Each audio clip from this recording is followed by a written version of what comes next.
economist at the IAB Europe, so I dive into the engine room of our industry, if you will. I try to quantify in data what's happening, what trends are unfolding, and how can we help in an evidence-driven way to usher our industry in the future. Today, I brought a presentation to you with a slightly provocative title, Doing the Hard Work. Not the talk, but really do the walk. What needs to happen to really fully unlock the potential of digital advertising? We are in an industry that now occupies around 65% of all paid media advertising. We are caught between cyclical changes, the economy, and structural changes, i.e. the rewiring of our entire industry, from programmatic to AI, etc. So today I brought with you a story in 4 acts. It's a drama, not a tragedy, but I really want to dive into first the economic backdrop. We know it's a challenging environment, and advertising spend reacts very closely to changes in the economy. Then I really want to dive into the marketers' minds. I think we often forget really what the marketer thinks and how we can adapt to that world. Thirdly, I want to change the sides and really look at the sales side, at the sellers of digital advertising. What new products and services do we actually need to build to capture the money that is, spoiler alert, really out there? And lastly, I try to bring it all together by looking at the changes and new requirements for the infrastructure, the piping of digital advertising. So, without further ado, let's get started. First thesis here, we must position advertising as a motor for economic growth, in particular in these volatile environments. It's not enough to just say we can't grow because the economy is weak, etc. We need to change the narrative of our industry to help an economy that is troubled, help it grow and unleash its potential. How? Well, first of all, it has been a roller coaster in the last couple of years. And you can see this here. Here we quantify data from 28 European countries and see how much the digital advertising market actually grew. And you can see I'm starting here with the last normal quarter, pre-pandemic Q1 2020. Healthy growth, we're chugging along. Suddenly, the music stops. The pandemic hits, no growth. We move further. Marketers learned quite quickly to adopt something called crisis budgeting, testing, short-termism, etc. And suddenly, the skies opened up, and we were in a world of digital utopia. We all thought we were in a world of forever Zoom calls, the SVOD economy, e-commerce exploding, etc. And there was, let's be honest, a slight overinvestment, a slight overenthusiasm in investing in digital advertising, in particular many D2C models that really needed those ads to build their models, but it didn't really work. Things collapsed. Digital endemics collapsed. Money wasn't cheap anymore. War on the horizon. Advertising spend slowed down. We had 2 limbo quarters where the market didn't really know what it wanted, and now we saw an explosion again to double-digit growth at the end of 2023 as marketers realized we need to continue to build our brands, we need to justify our price increases, we can't stop advertising. So we saw this acceleration, but as you can see, it was a push and pull. And the economic historian Adam Tooze talks about a polycrisis in which all of this is happening. There's not one crisis, but different crises. COVID, pandemic, now war, low GDP growth. These different crises co-constitute and augment each other, making planning quite difficult. And now we're in a situation that's quite hard. You all know this little animal here, Wile E. Coyote. And yes, it's a real economic term where economists talk about the Wile E. Coyote moment of an economy, which is when everything seems to go swimmingly, right? I talked about the 18% growth at the end of 2013, back to normal. But we all know this animal here. It only falls when it realizes itself that it has lost the ground and gravity hits. And that's a characterization of an economy that is built on extremely feeble grounds and could collapse any minute. I think we are at that stage. And if we look at the recent GDP data from the IMF, we can see things are not looking too great. We saw here's outlook for 2025, and we saw some revisions recently between July and October. You can see an upgrade to the US, but key European markets that drive the economic engine of Europe have been downgraded. France, and my home market, Germany, in particular. That's bad for advertising because advertising overreacts to economic trends typically. And it gets worse. There's even a Trump premium on stocks. You can see some European stock indices and the S&P 500, and we're at a historic gap here. Europe isn't growing. And that's problematic if we think of advertising as an expenditure item that's there to just build brands in economically good times. It's even more problematic for our industry that we are in this environment because what I did here, I correlated, in a sense, I mapped over economic growth. Some markets are doing quite well, over how large each of these markets is in terms of digital ad spend. And that's the little dot you can see. What percentage of total European digital advertising spend goes into that single market? And we can see the following thing, right? The tail end of these markets here contribute around 80% of total growth in digital advertising. So the weak economies, France and Germany and the UK, they really drag down this overall market. This all wouldn't be so bad if there was a lot of competition going on.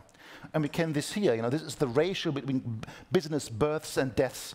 And typically we see the market really thriving when there are more company births than deaths. But if you look at the EU, we can see a growing gap happening here.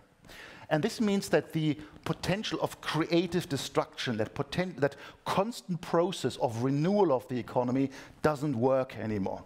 This is something that we need to bear in mind for growth of digital advertising. This is Mr. Schumpeter, the famous economist, who really nailed this very well. The process of creative destruction is essential about capitalism. Yes, we live in capitalism. And he says it's really about the constant state of renewal. And we in particular see, even when GDP growth is low, advertising, in particular digital, thrive when there are lots of oligopolies competing against each other, or when there are many new businesses coming into the market. This isn't happening. To make things worse, we can see we're losing on the competition front in Europe. We've all seen the Draghi report, for instance. But I think here also lies part of the solution. As I mentioned initially, advertising is often seen in this environment as an expenditure item, something that comes at the very bottom of the balance sheet. If we want to transform Europe into a competitive environment, we need to also rewire and communicate more broadly to policymakers and industry that advertising isn't just an expenditure, but it's an investment that can help to really thrive and nurture economic growth. That's where we have to be going. But to do that, we need to do a bit of introspection and actually enter the marketers' minds. Because here, we actually find our industry's to-do list spelled out black on white. We, of course, in the age of AI, and even as a researcher, I couldn't resist really using some of those tools. So what we did is we built a large language model and went through the earnings call transcripts of all the kind of quarterly earnings calls of over 1,000 advertisers to understand what are they talking about, what are their priorities, and what can we extract from there, in a sense, as a program for the industry to help grow. And here are some examples. Out of these 1,000 companies, I focus here on 8. They're all CPG companies because consumer packaged good companies, CPGs, they spend a lot on marketing, so they talk a lot about it as well, so we get a really, really finely textured view. 8 companies, and I highlighted here in the colors the main themes they're talking about. First thing to notice, branding important, but not in opposite to digital. If you look at those sentences here, branding and digital are coming together. A few years ago, they were still seen as polar opposites. Branding here and bottom of the funnel, performance advertising, digital down there. But this is all woven together by a strong interest, even from brand advertisers who don't run performance campaigns, of data and targeting, of the fidelity of addressing consumers at scale. Then, woven into it, the theme of AI, mostly as a way of managing complexity and driving efficiency. And lastly, in yellow, probably the most fundamental bit here, outcomes, i.e., how does advertising pay on the top and bottom line of business growth? And we can see this in many of these companies here who've said, we don't even have a CMO anymore. Not because marketing is not important, no, because we're fundamentally recasting it. CMOs are increasingly becoming chief data or digital and commerce officers. So adding the sales aspect to the role, really fusing together the awareness and the outcomes. And this is something that we really need to deliver in this industry. Because, as you can see, the money's out there.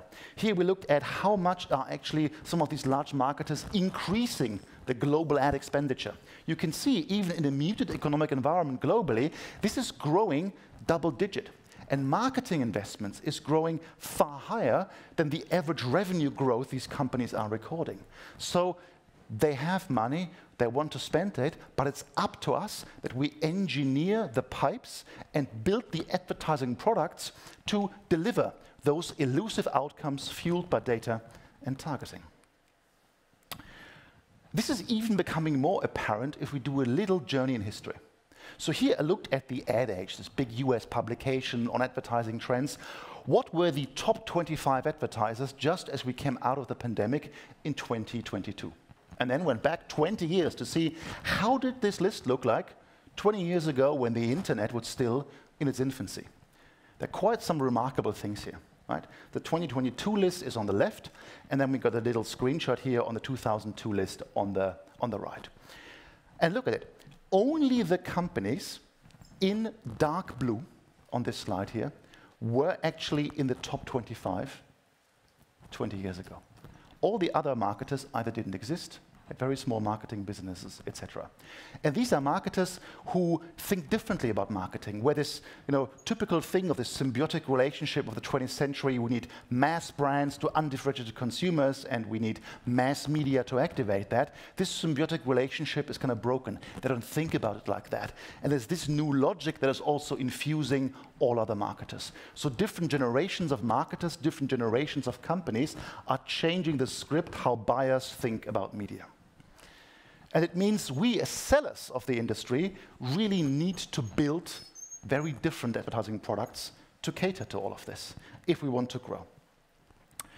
One truth is that content media is currently not or hardly benefiting from this double-digit investment.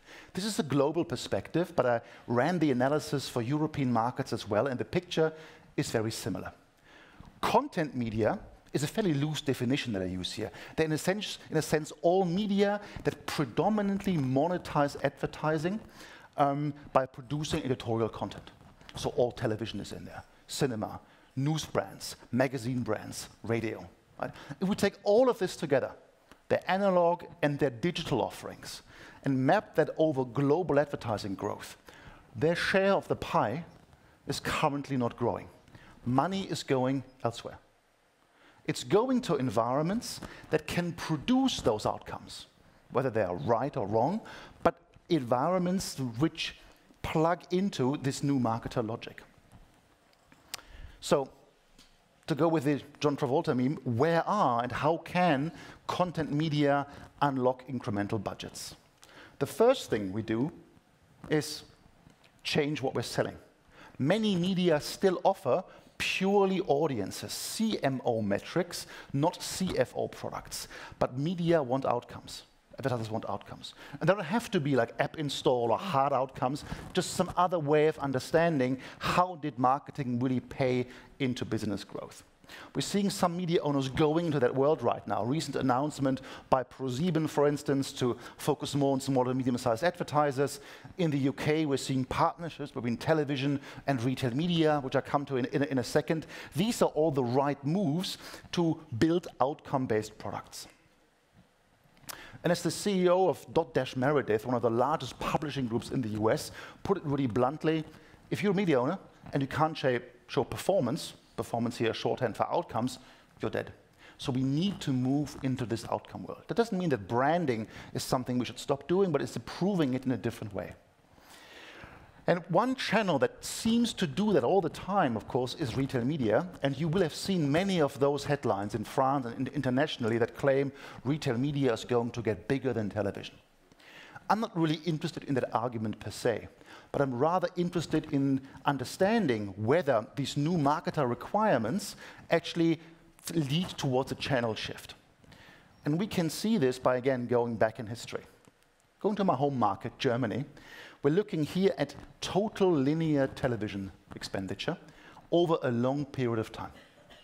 And you can see that the market really started to grow when commercial television was being liberalized. Cable television came around in 1987. And we had a continuous growth up to the year 2000, a 14-year bonanza to peak linear TV. So we matched the kind of average growth rates of that time. 13.2% on average did the market grow. And I split this further because with 7 years of retail media data, how would the growth rate look in the first 7 years of the explosion of commercial television? Nearly 20% growth. So when television advertising in Germany and France surged, what's happening right now with retail media is it's repeating that exact same story. Here's the growth of retail media and the size, once including and once excluding Amazon. And you can see the growth trajectory, this is all adjusted for inflation, is pretty similar.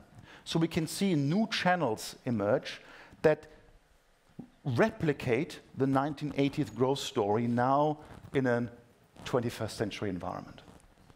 However, it would be amiss to just say that this is a smooth sailing story. There are huge risks involved with this as well. So sellers can't just say we deliver outcomes, in particular if they're not diversifying their advertiser portfolio. We did an analysis in the US here by counting every single brand and the frequency by which every single brand advertises on these large retailers. And you can see that many have a huge exposure risk. So we ranked it. Look at CVS or Office Depot, around 40% of advertising revenue comes from up to 5 customers only. If they change something, the entire model becomes disbalanced. Whereas if you have a diversified marketplace business, it's quite different. So retail media isn't the save-all, and in particular, those that don't have a marketplace model are increasingly becoming dependent on content media to monetize things off-site. So I see it as part of a new infrastructure for overall digital advertising. Globally, retail media and CTV are growing fastest. So retail media, the new kids, CTV in a sense, digital extension of the old world. But they're coming increasingly together.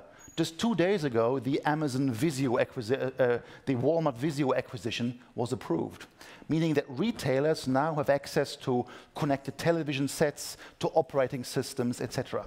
This is a new way of building the pipes of the future of digital advertising, where we both have the branding and the performance and the outcomes and the measurement baked in. And this media apocalypse, in a sense, I mentioned, the kind of demise of content media, it's not happening everywhere. In fact, the so-called indieverse is absolutely thriving. Increasingly, we're seeing partnerships of large first-party data-rich platforms with influencers. Think of Amazon and Mr. Beast, or look at the overall value here of the creator economy, and you can find lots of things in press releases and industry journals. For instance, look at the recent creator upfronts in the US, which were done in partnership with a retailer. Right? So very different environments are being, again, bridged here together to build the future. Overall, if we abstract from this, we can really see that media is a history of bundling, unbundling, and rebundling. And as sellers of media, we need to build the right bundles for the right time. If we look across these different components here, puzzle pieces, content, media, ads, audience, and commerce, I think there are 3 distinct phases. We're leaving the second and are moving towards the third, but we need to build the right things for the third. So, old model, before many of us were in this industry, we had typically static content bundled in cable channels, for instance, or in print products. Ads were in televisions and newspapers. Audiences were 14 to 49, Nielsen audiences, and people bought stuff in physical stores. Pretty simple. The area that we're currently in, and about to leave, is this one here. Content is dynamic, it's everywhere, it's fragmented across different platforms. We've got many more advertising channels, audiences are far more niche, and also we got e-commerce now as a component.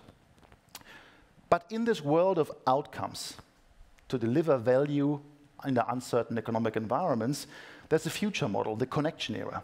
Increasingly, we can see content is being distributed and filtered algorithmically. No, we don't find things, we get recommended things. Content or media is mimetic. It spreads in different unpredictable ways. Creators, retail media, CTV, retail media are all coming together. Audiences have cultural dimensions as well, and suddenly also media are becoming more shoppable.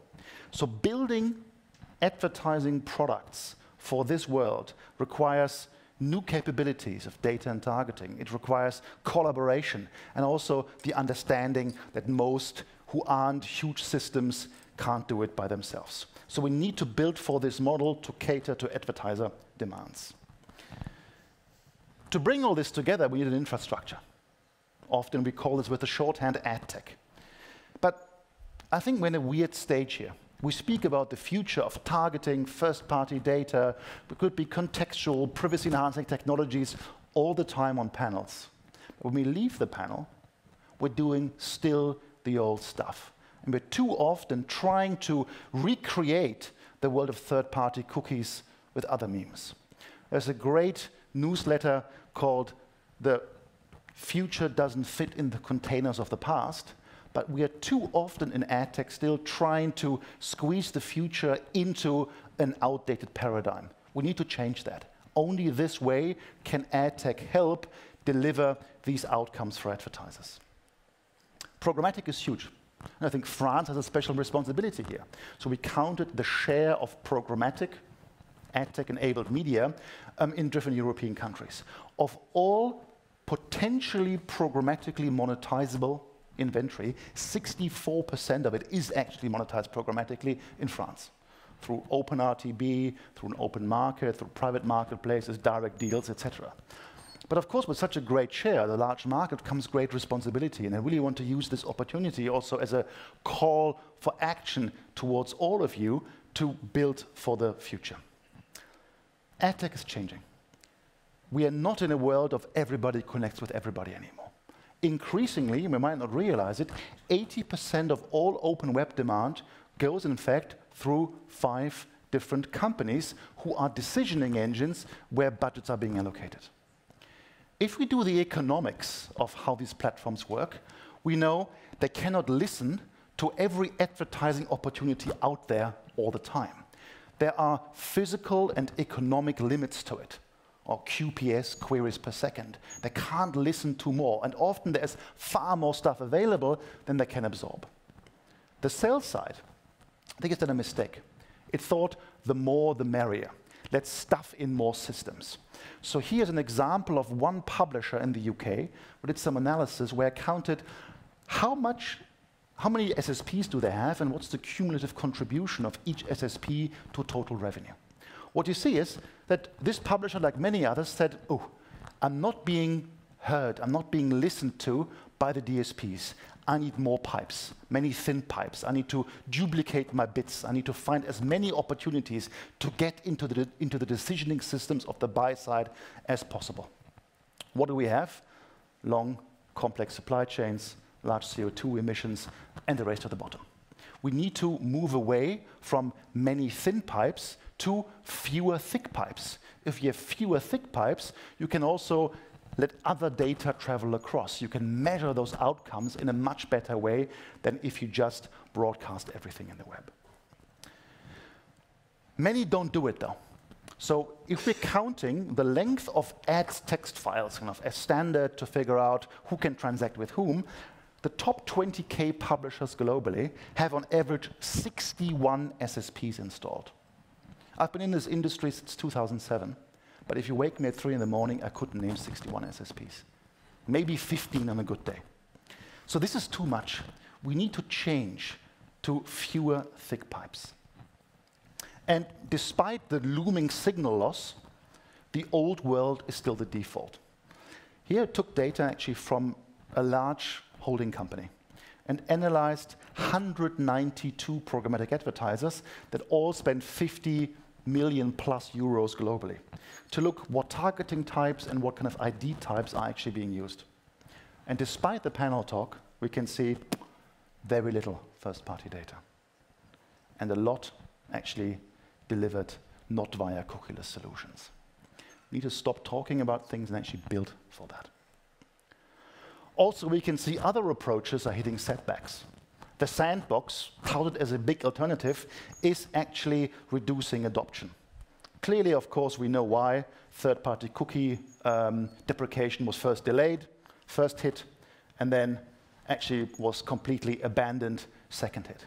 So the industry doesn't really know what to do. Should we continue to invest, etc.?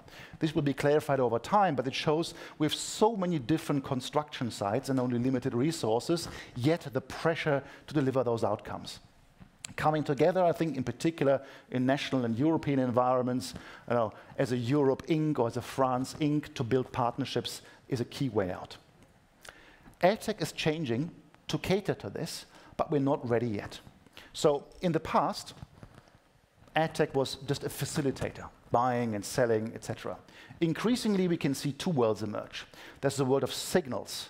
As we have a signal loss, or in a sense, a signal crisis, which might be a better word, we can see many companies trying to find new signals, which consumers to identify how to reach them, at what time, etc. Some have their own signals, others aggregate them together. Then on the right side, you've got different traditional services, right? A managed service ad network business, increasingly algorithmic tools to optimize campaigns, and then the execution layer. These are coming increasingly together because the future value in the world of outcomes is to combine signal and execution as the master of decisioning.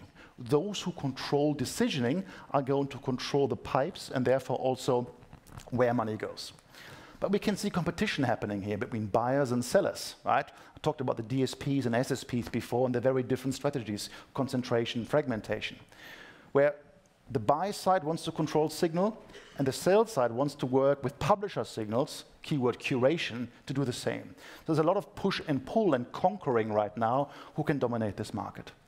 We can look and see how this plays out, but of course also obviously shape this. And we need to, because if you look at some of the large players who already master it, where spend is going, they have a secret. They know decisioning, activation, plus learning equals impact, and that equals value. Look at all the tools here, Advantage Plus, Performance Plus, Smart Plus. Interesting that Google didn't call PMax Plus. I think they missed something here. It's the only one without a plus. But the important thing is these are closed-loop systems. You control creative parameters. You control decisioning. You control activation, everything. We need to, in a more open world of this open web, try to recreate something like this. Agencies are under pressure, looking for a new model as they realize activation isn't everything. They need to move into decisioning. AI is a key topic for them, and we did count here on their earnings calls how often they talk about AI. It's increasing, and there's a constant chatter about it. You can see them repositioning, for instance, Omnicom talking about the agency as an operating system, or French Publicis about the agency now as a first intelligence system, where a lot of the fragmentation things of splitting media buying and creative, like in the 90s, is being undone and being rebundled. Unbundling, bundling, rebundling, history of media also plays out here. I think agencies haven't fully cracked their role yet, but they need to integrate and centralize more, build partnerships, deeper partnerships with fewer pipes to become those decisioning engines, because this is where value is going to be. We could talk about AI for a very long time, but I want to just stop with this one here. I think we are still about to grasp the potential of it. It still works best in closed systems. We need to find other ways of making it work in more open systems, but value is very unevenly distributed. On this chart, you can see indexed here stock value of different type of companies involved in the AI game. NVIDIA is excluded because it would go through the roof here, but you can first see the hardware enablers, those who give the chips for AI to run. Then the software enablers, the open AIs and so forth, that actually do the algorithms, do the software stuff. And then at the very bottom, you can see business users, industries like ours, who haven't seen the productivity gains yet.